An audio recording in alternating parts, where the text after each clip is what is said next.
빌립보서 4장 6절과 7절 말씀을 제가 대신 봉독해 드리겠습니다. 하나님의 말씀입니다.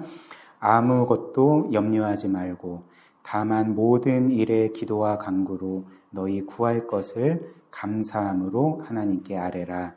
그리하면 모든 지각에 뛰어난 하나님의 평강이 그리스도 예수 안에서 너희 마음과 생각을 지키시리라. 아멘.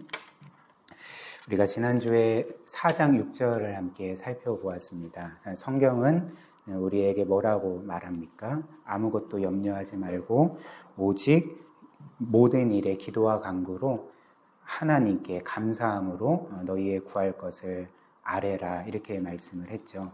그래서 지난주 말씀을 우리가 잠깐 살펴보면 우리는 이 땅에서 염려할 수밖에 없는 존재들인데 성경은 우리에게 염려하지 말고 이제 기도하라 말씀을 합니다. 왜냐하면 우리의 삶이 우리의 손에 있지 아니하고 결국 하나님의 손에 있기 때문에 그렇습니다. 사실 우리가 이 땅에서 애쓴다고 해서 우리 뜻대로 이루어지는 게 과연 얼마나 있겠습니까?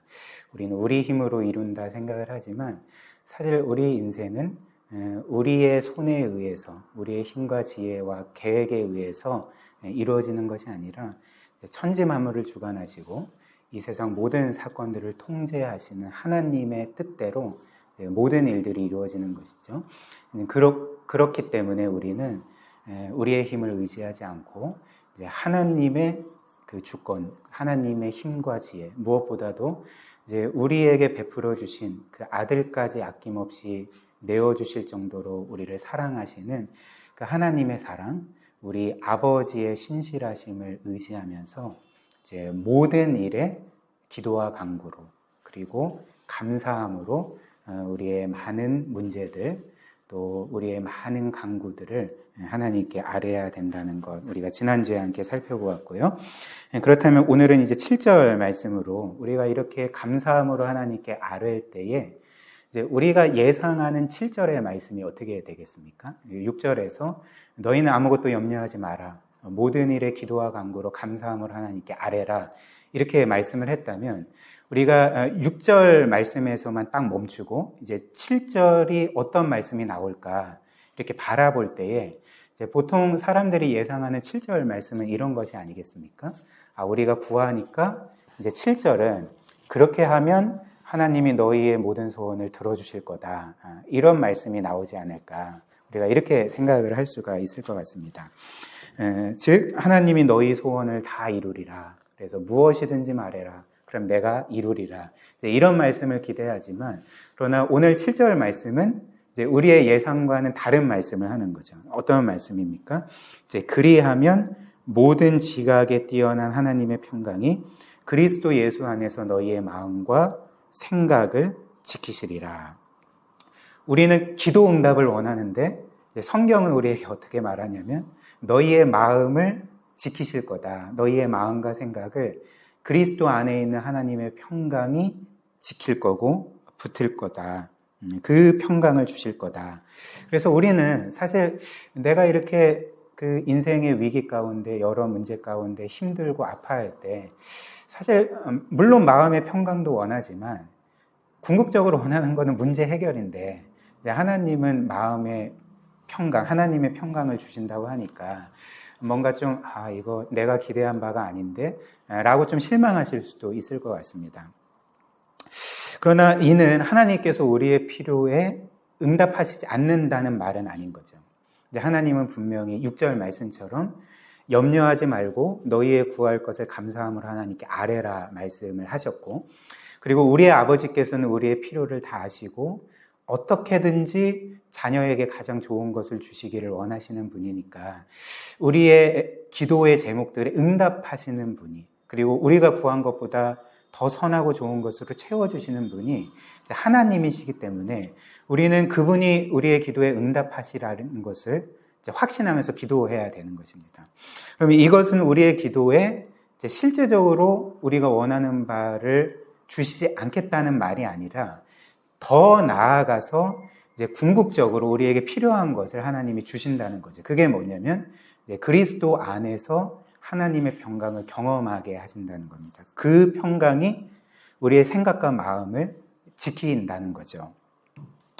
그래서 이 기도라는 것은 이 말씀을 통해 우리가 깨닫는 바는 기도는 우리가 우리의 소원을 하나님께 아뢰서 그래서 우리가 원하는 응답 혹은 우리가 원하는 응답이 아닐지라도 하나님이 보시기에 가장 선하고 좋은 것이 우리에게 주어지는 그런 통로 수단일 뿐만 아니라 오늘 이 7절 말씀을 통해 우리가 기도에 대해서 깨닫게 되는 바는 이 기도라는 것은 하나님이 그리스도 안에서 그분의 평강을 우리에게 주시는 통로, 수단이 되는 것.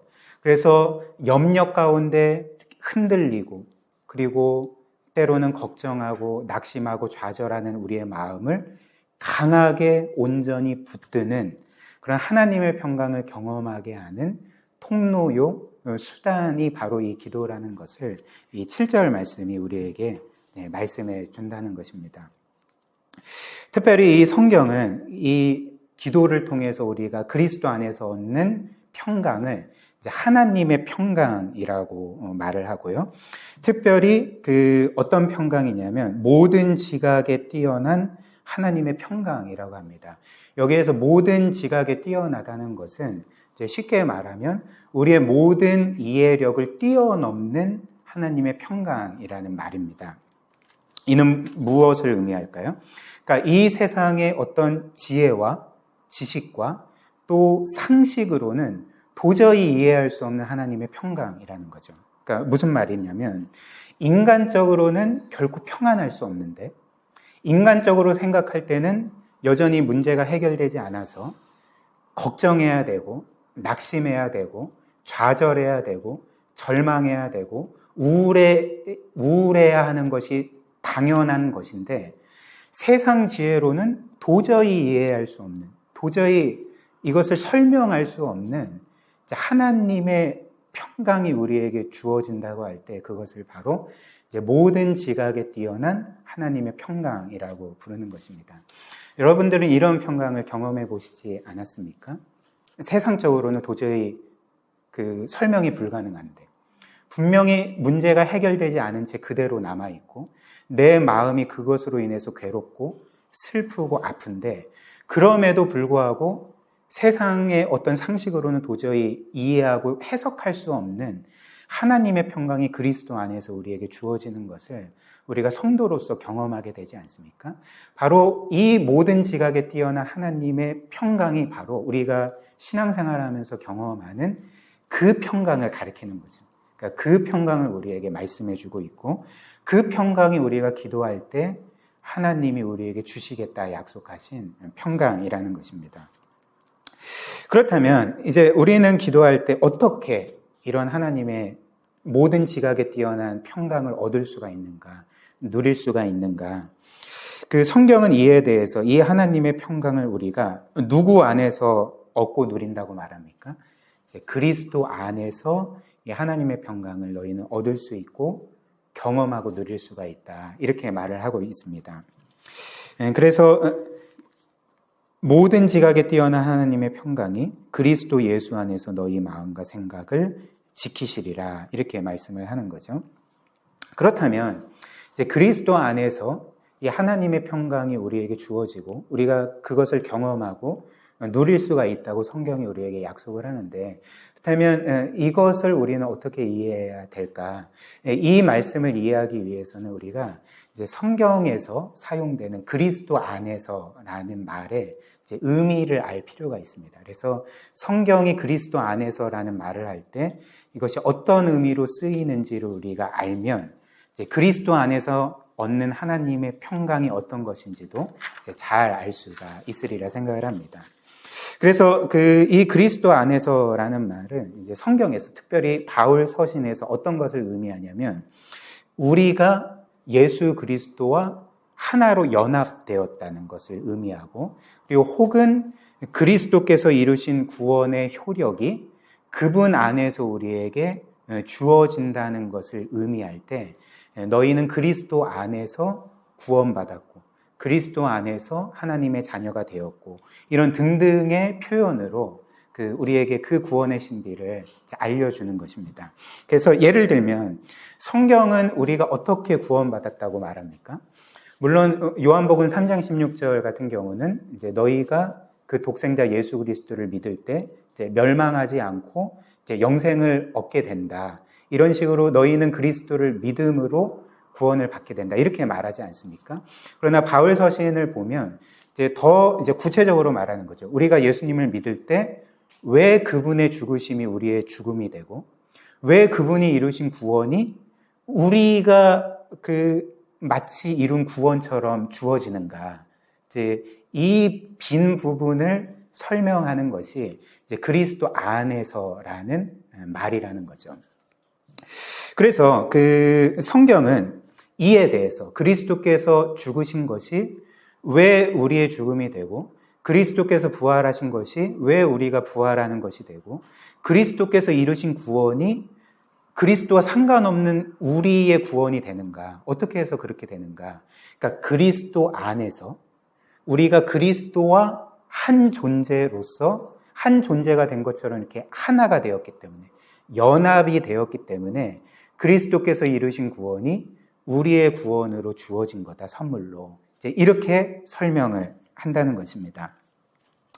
물론 이제 성경이 그리스도 안에서 혹은 그리스도와의 연합을 말할 때 이제 이렇게 오해하면 안 됩니다. 그러니까 그리스도와 우리가 마치 존재론적으로 하나가 된 것처럼, 한 존재가 된 것처럼. 그래서 사람인 우리가 마치 그리스도와 하나가 되어서 신적인 존재가 된 것처럼 그렇게 해석을 하면 안 된다는 거죠. 실제로 그리스도와 우리가 연합됐다고 해서 우리가 신적인 존재가 된 건 아니지 않겠습니까? 그런 게 아니잖아요. 그렇다면 이 연합은 어떤 의미일까?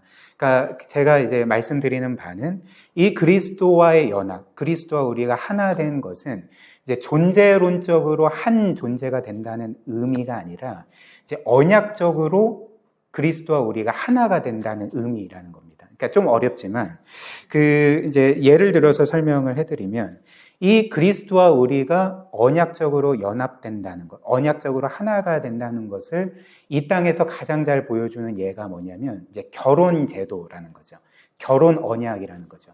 그래서 한 남자와 한 여자가 결혼하기 전에는 각기 다른 삶을 살다가 이제 결혼할 때 이제 어떻게 결혼하게 됩니까? 물론 이제 결혼식을 하지만 그 남녀가 결혼으로 하나가, 법적으로 하나가 되기 위해서는 결혼 서약을 하게 되는 거죠. 그러니까 결혼 언약을 할 때에 남자와 여자가 하나가 되는 것 아닙니까? 이것을 가리켜서 이제 언약적 연합이라 부를 수가 있다는 것이죠. 그래서 이제 결혼이라는 건 뭐냐면 이렇게 서로 다른 남녀가 이 결혼 언약으로서 하나가 되는 거죠. 물론 이 하나가 된다는 것은 존재론적으로 하나가 된다는 것이 아니라 이제 언약적으로서 하나로 묶여서 그래서 남자의 모든 것은 여자의 것이 되고 여자의 모든 것은 남자의 것이 되는 거죠. 그러니까 한 운명 공동체로 묶이는 것이 이 결혼이라고 할 수가 있지 않겠습니까? 그래서 이제 결혼 언약으로 인해서 한 부부가 되면 이렇게 하나로 묶이면 이제 모든 것들을 공유하게 되는 거죠. 그래서 쉽게 설명을 드리면 남편이 성공을 하면 그 성공은 남편만의 성공이 아니라 아내의 성공이 되고 또 아내의 성공은 아내의 성공만이 되는 게 아니라 남편의 성공이 되기도 하는 거죠. 그리고 남편의 실패는 아내의 실패가 되고 아내의 실패는 남편의 실패가 되게 되는 것 아닙니까? 그러니까 예를 들면 남편이 빚을 졌다고 합시다. 사업을 할 때 사업이 실패해서 부도가 나서 큰 빚을 지게 되었는데 그 빚이 남편의 것만이 되겠습니까? 그렇지 않고 이제 그 빚을 함께 지는 거죠. 그리고 그 빚을 다 청산하고 사업에 성공해서 엄청난 부를 얻었으면 그 부 또한 남편이 독식하는 게 아니라 남편과 아내가 하나로서 소유하게 되는 것 아닙니까? 이게 이제 결혼 연합이라는 거죠. 그런데 이것이 바로 말씀드린 것처럼 성경이 말하는 그리스도와 우리의 연합을 가장 잘 보여주는 이제 그림이 된다는 거죠. 그래서 우리가 이제 교리적으로 아는 것처럼 삼위 하나님은 영원 전부터 성부, 성자, 성령께서 우리의 구원에 관해서 계획을 하시고 한 가지 언약을 맺으시는데 그것을 신학적으로 구속 언약이라고 부르지 않습니까? 그리고 그 구속 언약의 내용이 무엇입니까? 그러니까 성부 하나님께서 우리를 위해서 우리의 신랑으로 성자 예수님을 내어주시고 성자 예수님은 우리와 언약적으로 하나가 되어서 그분이 이루신 모든 것이 마치 우리가 이룬 모든 것이 되게 하셔서 그분의 죽으심이 우리의 죽으심이 되고 그분의 부활이 우리의 부활이 되고 그분이 이루신 의로움이 우리의 의로움이 되고 그분이 이루신 완전한 구원이 우리가 이룬 것 같은 구원이 되어서 우리를 구원하신다는 것이 이 구속 언약이지 않습니까? 그리고 하나님께서는 이 구속 언약에 따라서 그리스도를 보내시고 그리고 그 그리스도와 우리를 하나로 묶으시는 거죠. 언약적으로 하나로 묶으셔서 그리스도께서 이루신 모든 구원이 우리의 것이 되게 만드셔서 우리를 구원하시고 하나님의 자녀로 만드시고 그 상속자로 만드시는 것이 바로 성경이 말하는 그리스도 안에서 이루어진 구원이라는 것입니다. 그래서 마틴 루터의 표현에 따르면 이 그리스도와의 연합 안에서 이루어진 이 구원은 우리의 죄와 불의가 그리스도의 것이 되고 그리스도께서 이루신 완전한 의로움이 우리의 것이 되어서 우리가 구원받는 것. 그리스도께서 정죄에 당하시고 우리가 구원받는 것이 바로 그리스도 안에서의 연합에서 이루어지는 그 구원이라는 겁니다. 그리고 현대 그 신학자 중에 지금은 이제 소천하셨지만 존 스토트라는 그 분이 계셨습니다. 그분의 표현에 따르면 이제 이 그리스도 안에서 이루어진 구원은 뭐냐면 우리가 마땅히 받아야 될 수치와 정죄를 그리스도께서 받으시고 그리고 그리스도께서 마땅히 받으셔야 될 그 영광은 그 지위와 영광은 우리가 대신 받는 것. 이게 바로 하나님이 그리스도 안에서 우리에게 행하신, 이루신 이제 구원이라는 것이죠. 그래서 이런 이유로 에베소서는 그리스도와 우리와의 관계를 이제 한 가지 그 비유로 묘사를 합니다. 그러니까 어떤 것을 이제 예로 들어서 묘사를 하냐면 결혼 관계를 들어서 그리스도와 우리와의 관계를 묘사하는 거죠. 에베소서 5장 말씀 한번 보겠습니다. 여기 책갈피로 껴놓고 에베소서 5장 말씀 한번 같이 찾아보겠습니다.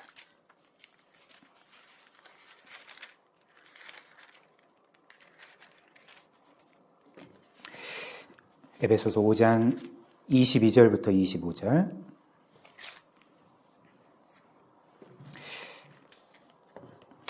이렇게 말하죠. 아내들이여 자기 남편에게 복종하기를 주께 하듯 하라. 이는 남편이 아내의 머리됨이 그리스도께서 교회의 머리됨과 같음이니 그가 바로 몸의 구주시니라. 그러므로 교회가 그리스도에게 하듯 아내들도 범사에 자기 남편들에게 복종할지니라. 남편들아 아내 사랑하기를 그리스도께서 교회를 사랑하시고 그 교회를 위하여 자신을 주심같이 하라. 그래서 이 에베소서 5장 말씀을 처음 보는 사람 그리고 뭐 여러 번 본 사람도 그렇지만 이거는 남편이 아내를 사랑하고 아내는 남편에게 복종하라는 말이구나. 이게 핵심이구나. 이렇게 생각을 할 수 있겠지만 그러나 우리가 말씀을 꼼꼼히 살펴보면 물론 남편이 아내를 사랑하고 아내는 남편에게 복종하라는 말씀이지만 그 이면에 더 중요한 말씀이 있다는 거죠. 그리고 이 남편과 아내의 관계는 그 기저에 하나의 모델이 있다는 것입니다. 그 모델이 무엇일까요? 그러니까 그리스도와 교회의 관계라는 거죠.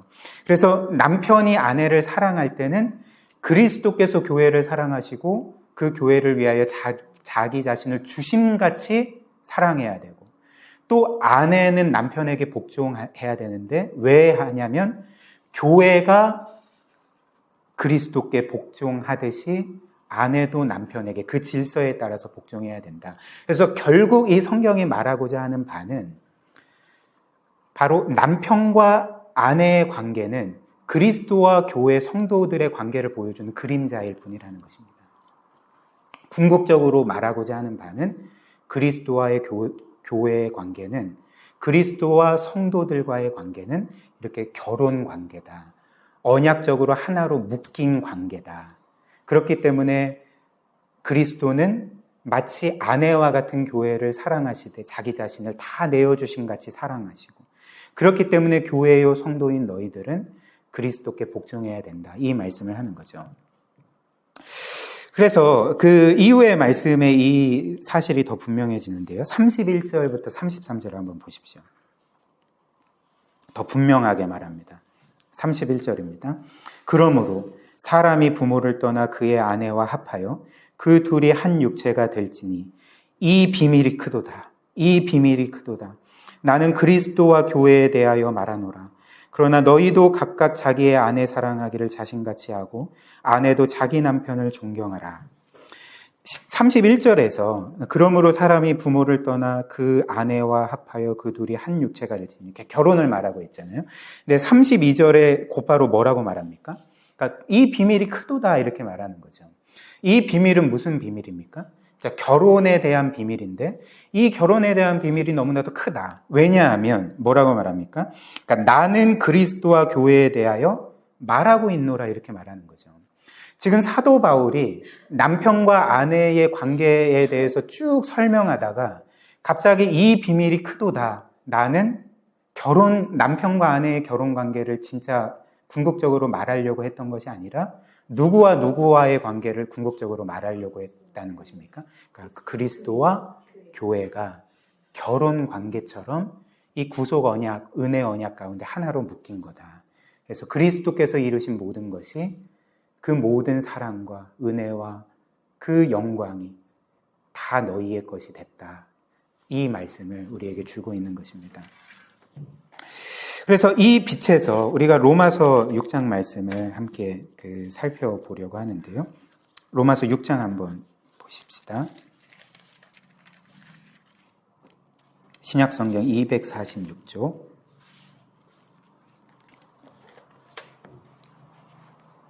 로마서 6장 3절부터 8절 말씀입니다.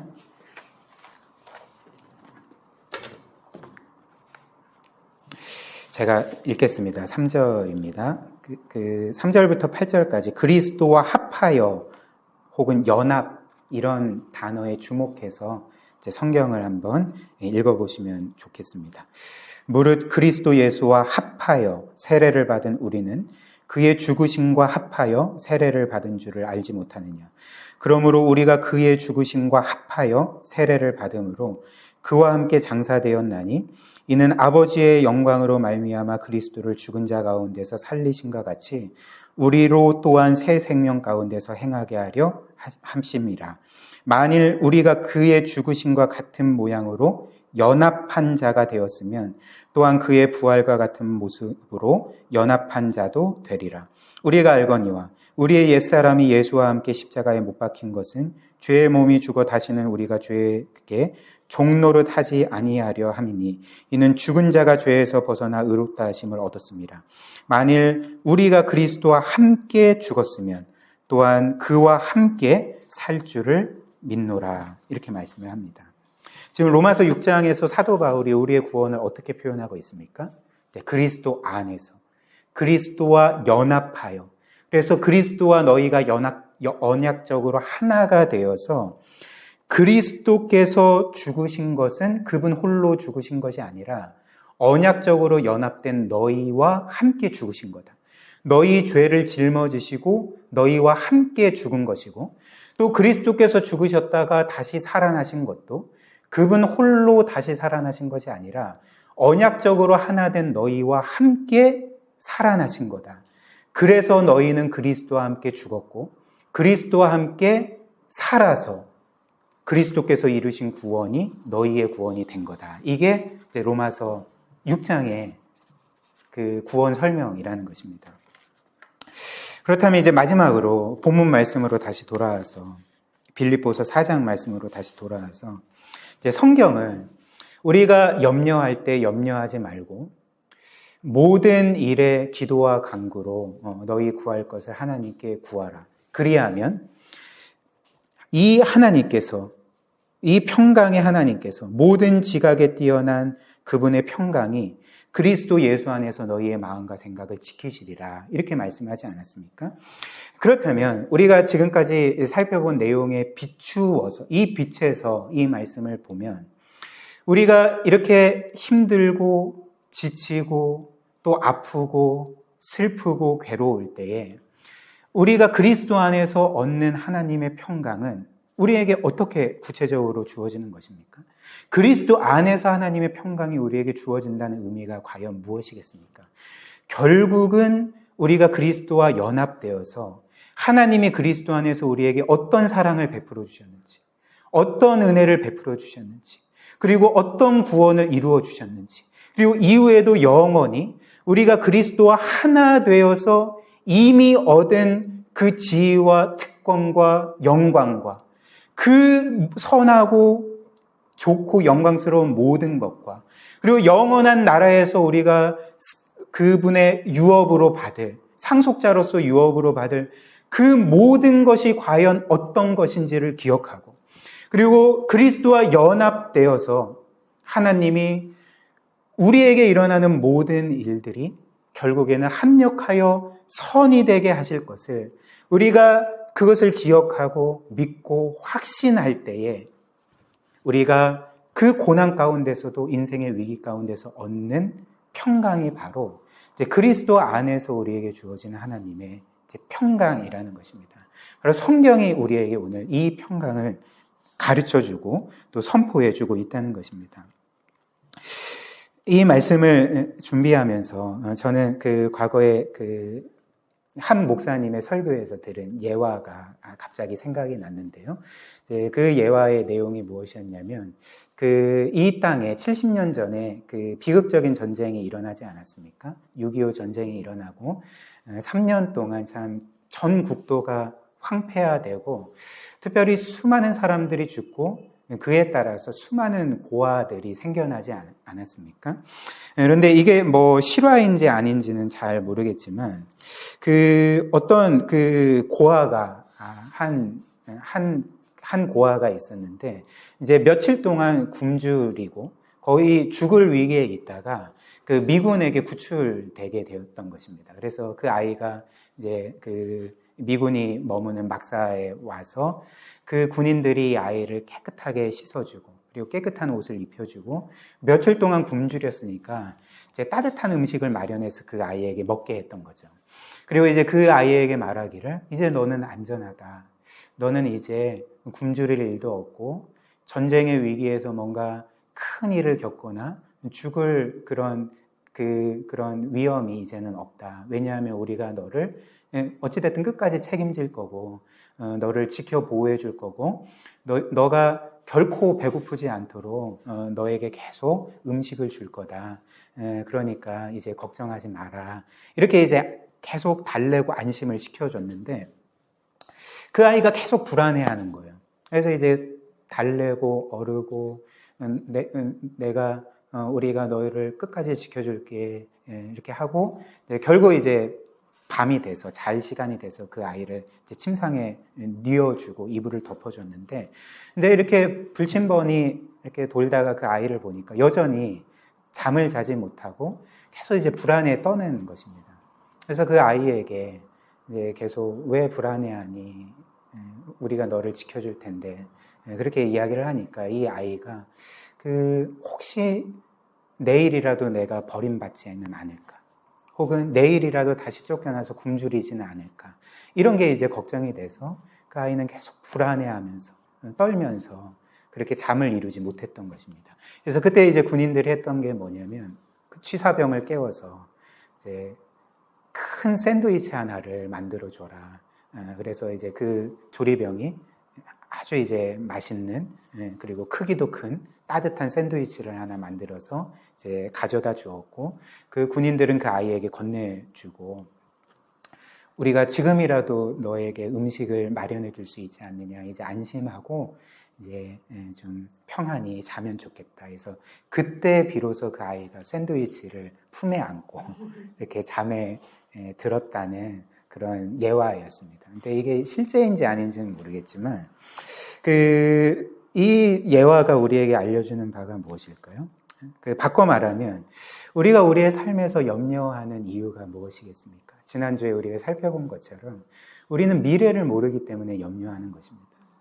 한 치 앞도 모르는 이 세상에 살면서 앞으로 어떤 일을 당할지, 그리고 지금은 내가 행하는 모든 일들이 다 잘 되고 그리고 성공하는 것처럼 보여도 한순간에 이 모든 것을 잃지는 않을까, 실패하지는 않을까, 내 가족에게 어떤 큰 일이 일어나지는 않을까. 우리는 미래를 알 수 없기 때문에 늘 염려하는 것 아닙니까? 그러나 우리의 미래가 어떻게 될지는 우리는 모르지만 알고 있는 분이 한 분 계신 거죠. 바로 우리의 모든 것을 주관하시고 우리의 모든 삶, 과거와 현재와 미래와 영원에 이르기까지 모든 것을 아시는 우리 하나님, 그분이 우리의 아버지가 되시지 않습니까? 그리고 그분은 우리의 미래를 아실 뿐만 아니라 정말 우리와 같은 죄인을 위해 아들까지 내어주실 정도로 우리를 사랑하시고 영원히 우리를 지키시겠다, 보호하시겠다, 책임지시겠다, 우리를 가장 선하게 인도하시겠다 약속하시고 실제로 그 약속을 우리의 삶 가운데 이루어 가시는 분이 우리의 하나님이 아닙니까? 그렇기 때문에 우리로서는 염려하고 걱정하고 근심할 수밖에 없지만 때로는 큰 위기를 맞닥뜨릴 때 우리는 낙심하고 절망할 수밖에 없지만 구원받은 성도라면 우리가 정말 구원받아 예수 그리스도와 하나가 되고 그래서 예수 그리스도와 하나가 되어서 우리가 얻고 지금 누리고 앞으로 받을 그 모든 것들이 영원 불변하다는 것을 우리가 진짜 믿고 확신한다면 우리는 이렇게 그리스도 안에서 하나님의 평강을 누릴 수가 있는 거죠. 그리스도 안에서 우리는 영원 불멸한 하나님이 우리를 끝까지 영원히 사랑하시고 지키신다는 그 확신 가운데 오히려 이 세상을 용기 있게 씩씩하게 그리고 마음의 평안 가운데 살아갈 수가 있는 것입니다.